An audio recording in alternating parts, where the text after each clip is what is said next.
Muchas gracias, Oscar, por tan cariñosa y gentil presentación. Y yo quiero agradecer la oportunidad de estar en esta academia, de ser miembro correspondiente de esta academia, y traigo con ello el saludo de la Academia Chilena de Medicina, saludo que envía personalmente nuestro presidente, el doctor Humberto Reyes. El tema que se me pidió es un tema que realmente creo que va al centro de lo que es y tratamos que sea la medicina. Y creo que la conferencia que nos precedió es un complemento tremendamente importante, porque una medicina que se centra en la persona termina siendo un compromiso de entrega por un lado, pero una gratificación personal por otro, que evidentemente que contribuye a nuestro equilibrio, paz interior, salud mental. Si pensamos la rutina, vamos a la práctica. Pregunta típica, ¿qué ingreso hubo? ¿Qué pasó? Llego ya en la mañana. Y la respuesta, hay un nuevo caso de accidente vascular encefálico. Llevo hace 6 horas, pero estable, está con soporte vital. Vamos a darle tiempo. Hacemos así. Otra lectura es, o debe ser, don Jaime, ya no una enfermedad, una persona, con nombre. Pequeño comerciante, 77 años, sano previamente, activo, tiene un accidente vascular encefálico extenso, tiene un compromiso motor y de conciencia. Es otra mirada. Pero más aún, si sabemos o se nos dice ahí en el cambio de turno, este hombre vive en tal parte de una población periférica, en tal nivel socioeconómico, se trasladó de tal o cual manera, se demoró su traslado por diversas situaciones contextuales y no fue, por lo tanto, candidato a una terapia ideal. Tiene tal tipo de previsión y respaldo y su familia está compuesta por su mujer, 3 hijos. Es decir, es otra medicina si sabemos quién es. Es otro foco tratar una enfermedad o una persona que padece una enfermedad. Y eso lleva a este concepto de medicina basada o centrada en la persona. El nombre para algunos es retórico, porque sí, claro, todos tienen enfermedades y eso es lo nuestro, pero no es solo retórico. Hay un contenido que tiene que hacernos pensar. Y ese contenido y esta denominación de medicina centrada en la persona, entre otras denominaciones, es una reacción a esta deshumanización que la vemos día a día en nuestra medicina. También se habla de medicina personalizada, pero resulta que eso es otra cosa. Resulta que la medicina personalizada se refiere al diagnóstico molecular, o sea, la último de la ya subespecialización y aporte científico. Y se llama personalizada porque se puede llegar en algunos casos a personalizar el tipo de medicamento y de dosis. El nombre, Patient Centered Medicine, es por un lado una tendencia, por otro lado hay redes que facilitan esta mirada. Se han constituido sociedades de medicina centrada en la persona. Hay publicaciones, muchas, y hay journals específicamente para esto. Entonces, esto que puede ser tan obvio o tan retórico, resulta que está siendo un foco de estudio. Y entonces, yo quiero que analicemos esto desde un recuerdo de la evolución de la medicina, desde conceptos de persona, conceptos de dignidad y la necesidad de equilibrio entre ciencia, eficiencia, necesidades de la persona enferma, el tipo de valores, el tipo de criterio, el tipo de opciones o preferencias. Y que analicemos esto de que la vida es solo biológica. No, la vida biológica y biográfica, lo que cada uno vive.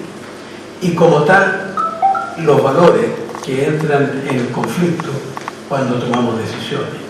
Y ese es el recorrido que yo los quiero invitar a hacer. Si pensamos en la antigüedad, nada de ciencia, algún contacto con la persona, capacidad de diagnóstico certeros, casi ninguna. Y ni siquiera se examinaba a esta mujer por receta y no se le tomaba el pulso, se le miraba, se preguntaban dos cosas y se le daba algo seguramente muy poco eficiente y la persona se mejoraba o no por la evolución natural. La medicina actual parece una fábrica, no entra y no da la impresión de este contacto con una persona, sino más con la tecnología. Y entonces tenemos que casi buscar a la persona de la edad que sea. Yo como neonatólogo puse una edad infantil, pero esto es lo mismo. Y entonces la tecnología invade, ¿no? Y la persona es algo metido dentro de la tecnología y podemos ver hasta las arterias por dentro e intervenirlas por dentro. Sí, es una maravilla. Es una maravilla. Y lo podemos operar por vía laparoscópica o robótica, ¿no es cierto? Y haciéndole el mínimo de agresión. Y todo esto en no tantos años. Porque si retrocedemos ya no 4 siglos como la pintura que vimos, y retrocedemos apenas 50 o 60 años, estamos más cerca de la pintura del siglo XVII que de esto. Y entonces nosotros hoy tenemos análisis de casos frente a un computador o una imagen, tenemos las historias clínicas en los computadores y tenemos generalmente a no médicos conversando con el enfermo. Hasta se ha inventado una profesión que es el physician assistant para que contacte al enfermo porque el médico está demasiado técnico para hacerlo. Y entonces pésqueme estos genes y me contesta mañana en la mañana y ahí vemos el tratamiento. ¿Sí? Y el enfermo personalizado es el que está sometido a un estudio genómico para... Y entonces el enfermo en realidad está agobiado, la persona del enfermo, detrás de tanta conocimiento, información, datos y más datos. Y eso es la evolución que vivimos. La evolución de la medicina ha pasado de meramente empírico. Lo que decía el maestro se hacía porque a este profesor le iba bien con este tratamiento. Y viene una progresiva especialización y subespecialización y sobre subespecialización. Y tenemos cada vez más eficacia, evidentemente. Tenemos cada vez más complejidad, tenemos costos en aumento y enfermarse hoy día es una tragedia no solo física o biográfica, sino económica. Y tenemos intereses de todo tipo en juego. Nos interesa el caso porque es complejo y es un desafío, nos interesa porque tiene un interés científico, porque va a nuestro prestigio, porque puede haber ingresos económicos, etc. Y todo esto continúa en rápida evolución. Porque si recordamos apenas los últimos 10 años, era mucho menos que hoy. Y en los próximos 10 será mucho más que hoy. Pero también han evolucionado los pacientes, no solo la tecnología y la ciencia. Y los pacientes hoy día han pasado a ser clientes, han pasado a ser ciudadanos conscientes de sus derechos. Y estos derechos han pasado a ocupar espacio hasta en nuestras leyes y evidentemente en la exigencia de los pacientes, y en buena hora que lo hacen. Y el paciente hoy día es un paciente informado y es un paciente que estudia y consulta el internet y se llama The E-Patient y nos desafía y llega habiendo leído en el iPad en la sala de espera algo que nosotros todavía no hemos leído. Y el enfermo es hoy una persona que toma decisiones. Y eso no existía. No existía. Y también aparece quien representa o subroga al paciente exigiendo y tomando decisiones, exigiendo derechos. Y esta evolución de la medicina es un continuo. Y esta evolución de la medicina es la evolución de la relación del médico con la persona del enfermo. Y entonces tenemos distintos modelos. Modelo paternalista, yo sé lo que tú necesitas. Modelo informativo, yo te digo, tú decides. Contractual. O un modelo participativo, donde se delibera y se interpreta. Pero de aquí se ha llegado también a un clima, el clima o cultura de la medicina, este clima con un grave aumento de la desconfianza. Una paradoja con la confianza que es la base. Y de esa desconfianza a una judicialización que es progresiva y universal.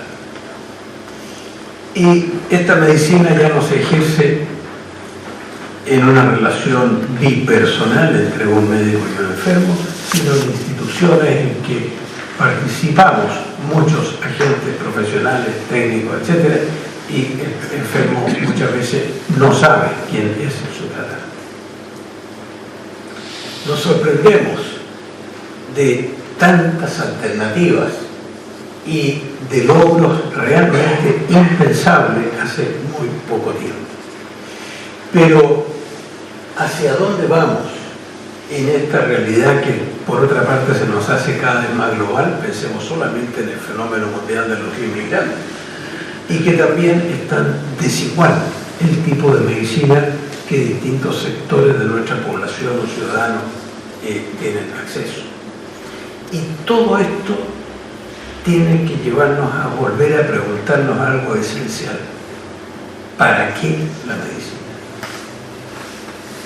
Tan simple, pero tan esencial y tan olvidado.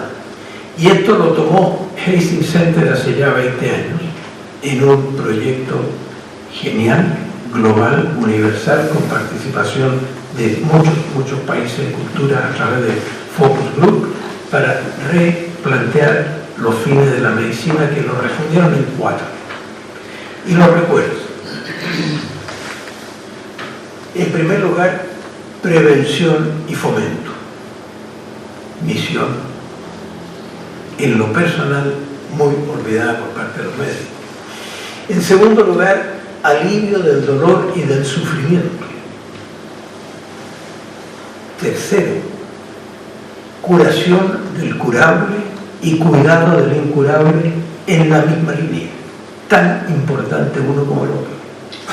Y cuarto lugar, favorecer una muerte tranquila de aquellos que sí se están muriendo. Y esto se olvida. Nosotros en nuestro proyecto docente insistimos en los 4 fines de la medicina. Y para este análisis yo quiero insistir sobre todo en alivio del dolor y del sufrimiento, atención y cuidado, y en muerte tranquila, porque ahí está donde más se concentra el tema que nos preocupa. Esto es una mirada global que necesariamente incluye la persona, pero también las personas, o sea, no solo el individuo, sino también la mirada social. Y esto nos lleva a la pregunta de qué es persona y qué es dignidad. Y por persona hay muchísimas definiciones filosóficas, antropológicas, complejas. Yo quiero aquí leer una hecha por un médico. Y dice, la persona es un individuo humano corpóreo, pensante, sensible, emocional, reflexivo, relacional, y que hace cosas, tiene proyectos.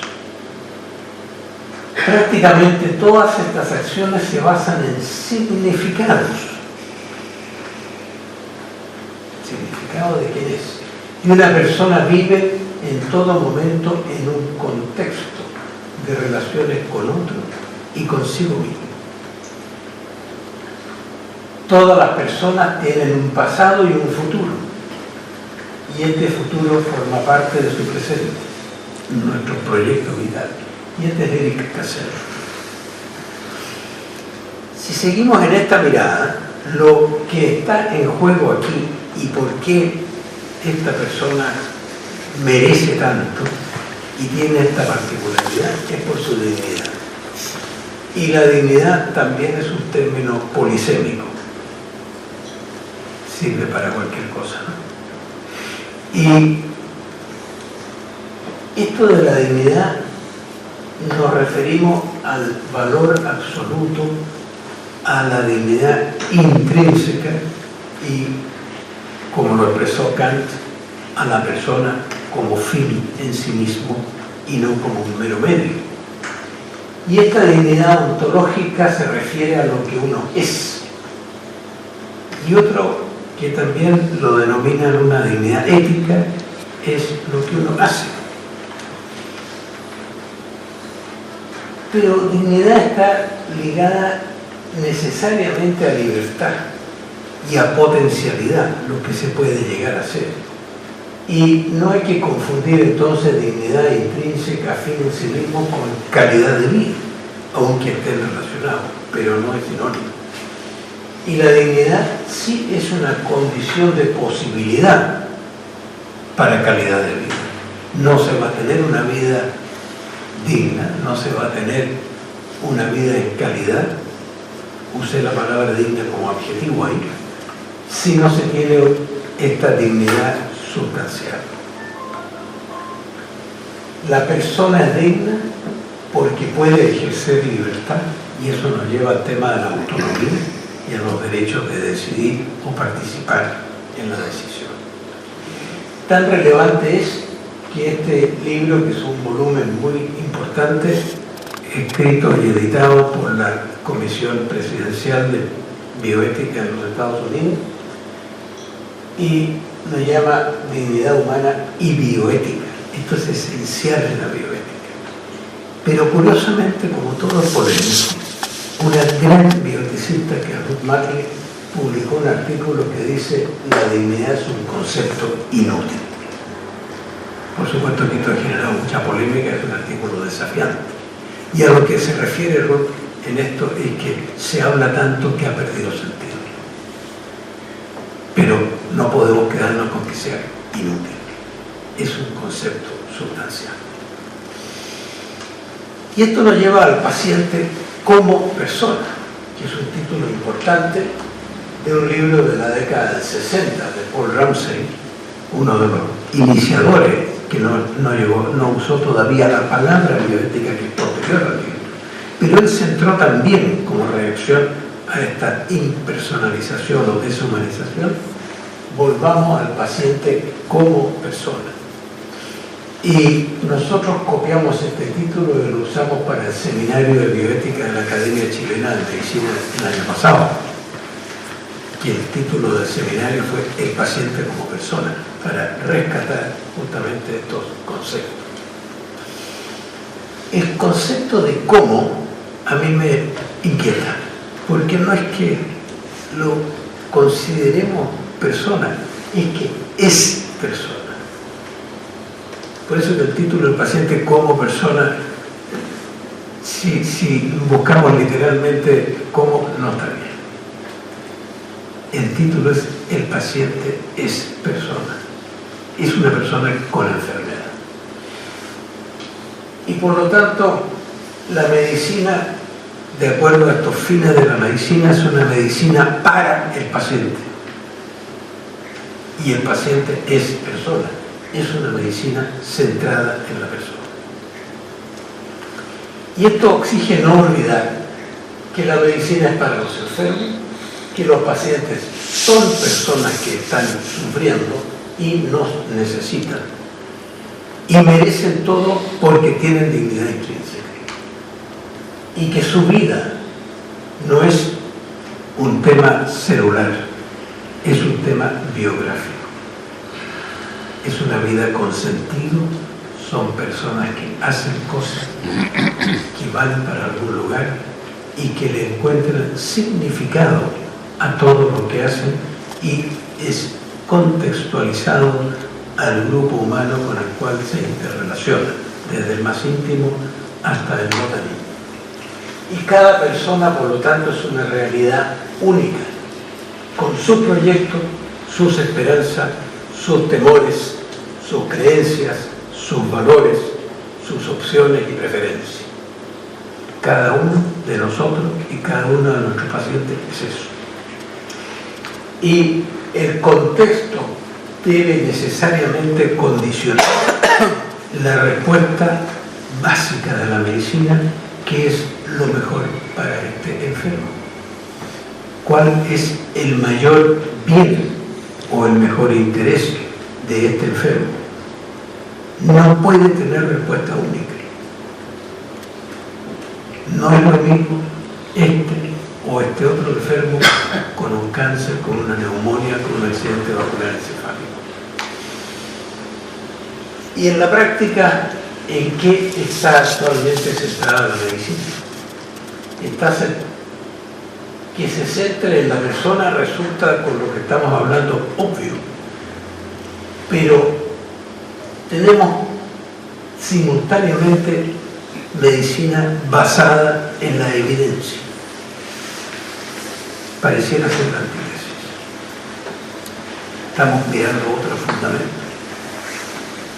Y tampoco pueden ser opuestos. Y otro centro, muchos otros.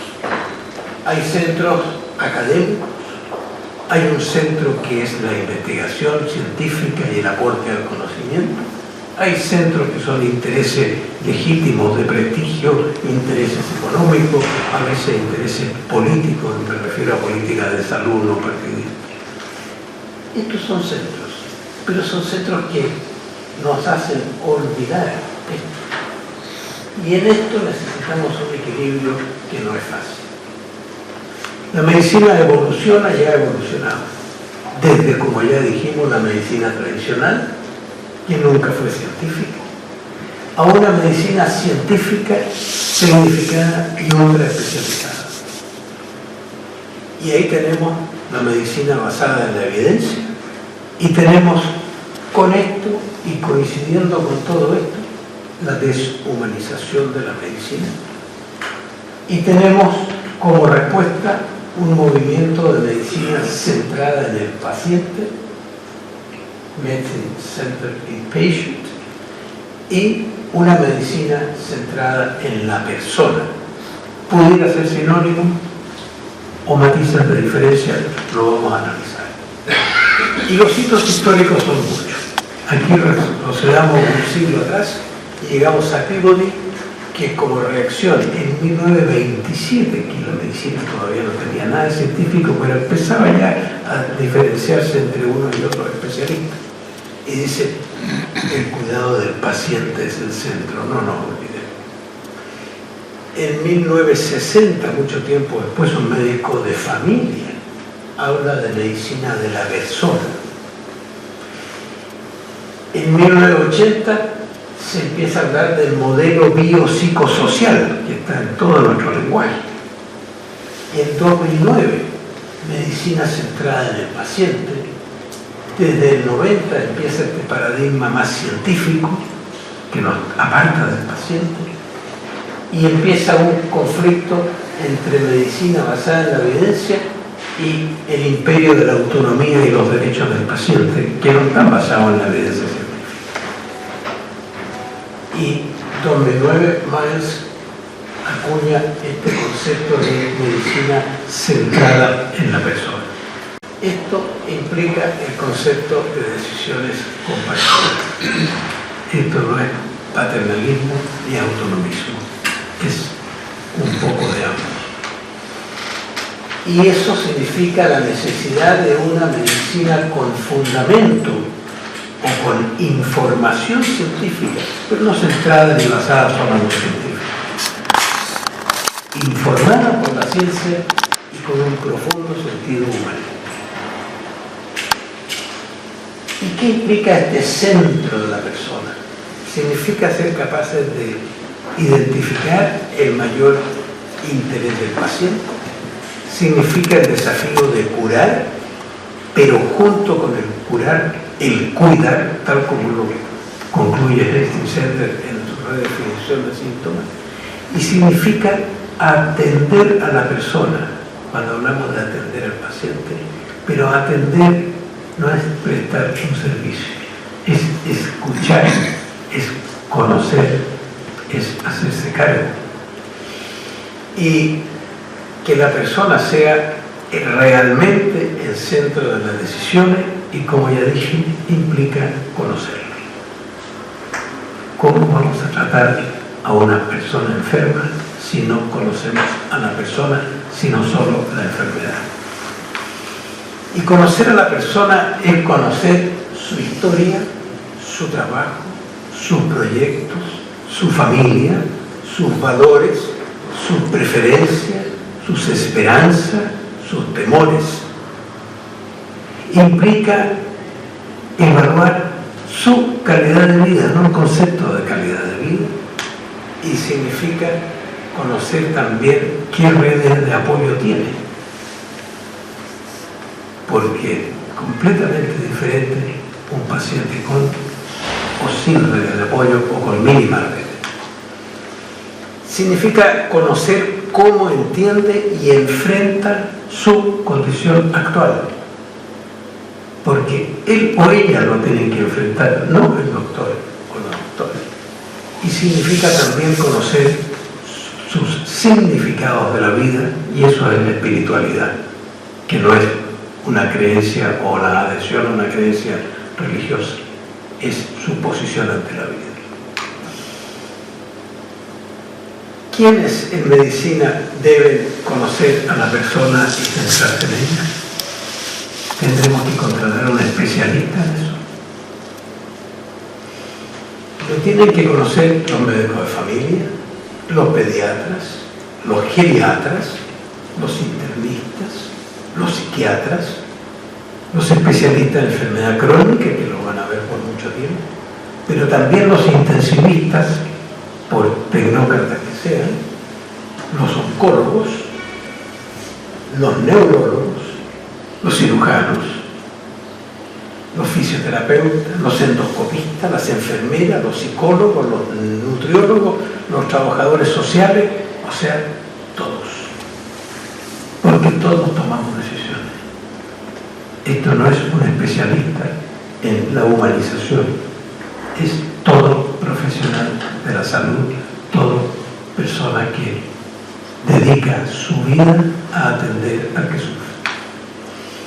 Y la diferencia entre centrada en la persona o centrada en el paciente, yo creo que es sutil, pero se ha marcado un complejo cuadro que no lo invito a leer, pero que lleva a que el paciente está más cargado de enfermedad, que es crónico, que es agudo, que como se seco, etc. Y esto está más centrado en la persona, que ve como un fenómeno interrelacionado, los sistemas corporales interrelacionados, etc. Y enfocado primariamente a la evolución de la experiencia sobre problemas de salud y no solo en la enfermedad. El centro en la persona, entonces, es considerar siempre al enfermo con su vida biográfica, es respetar profundamente su dignidad y por eso su autonomía, y es equilibrar, por lo tanto, ciencia, eficiencia, valores y contexto. Si pensamos en las decisiones clínicas, que las hacemos todos los días, estas decisiones se basan en un diagnóstico lo más certero posible, siempre hay márgenes de incertidumbre, pero también en un pronóstico más incierto que los diagnósticos, pero también en el dato científico y en la experiencia propia. Cuando uno ha hecho un tratamiento de condición similar y le ha ido bien, eso carga mucho la balanza, muchas veces por sobre la vida clínica. Pero junto con eso, la voluntad de la persona enferma y su contexto de cómo vive y cómo se puede cuidar. Y evidentemente que los costos, beneficios, y no solo costos económicos, sino costos existenciales. Y eso implica una deliberación de todos estos factores. Para lograr eso, la bioética es un aporte importante, no el único. ¿Por qué? Porque la bioética clínica tiene precisamente esta mirada. Mirar el problema clínico en su contexto, en sus valores, en su conflicto de valores y deliberar en función de eso para la decisión más razonable y más prudente. Y buscando fundamentos y no solamente fincas o intuiciones. Y eso implica un enfoque transdisciplinario donde el bioeticista con el jurista, con el sociólogo, el psicólogo, el filósofo, etc., analiza hechos y valores. Y esto, el enfocado siempre desde el dato de la persona y hacia la persona, pero también hacia las personas. Y para eso están, y en eso tienen su expertise, los comités de ética asistencial y donde los hay, los sistemas de consultoría ético-clínica. Y hay otros aportes como el hecho del trabajo multiprofesional, que lo tenemos en todas nuestras instituciones, el aporte de los trabajadores sociales, pero participa en esto la familia del enfermo, que es parte muy importante de su red de cuidado, y los sistemas de apoyo emocional, los sistemas de acompañamiento y los sistemas de cuidado espiritual. Y esto es el centro, todo esto. Y por eso tenemos journals de Person-Centered Medicine y este título, el cuidado del paciente es el alma de la clínica. La medicina centrada en la persona como un modelo emergente de una práctica clínica moderna. Esto no es una mirada al pasado, esto es una mirada al futuro, incorporando el tremendo aporte de la ciencia, pero ampliándolo al aporte de la mirada. Por eso, el planteamiento de la medicina centrada en la persona es que la medicina basada en la ciencia es insuficiente como base de la medicina, que el modelo actual es insostenible en términos humanísticos y también en términos económicos, porque la medicina centrada en la ciencia y en la enfermedad lleva al sobretratamiento y al sobregasto. Y la respuesta es aplicar la ciencia respetando al paciente como persona en lo que hemos hablado en todos sus aspectos. Y entonces, si volvemos a la pregunta de inicio, ¿quién ingresó? Un accidente vascular encefálico, pero este era un señor que conocimos y que supimos de cómo vive y qué posibilidad de cuidado tiene.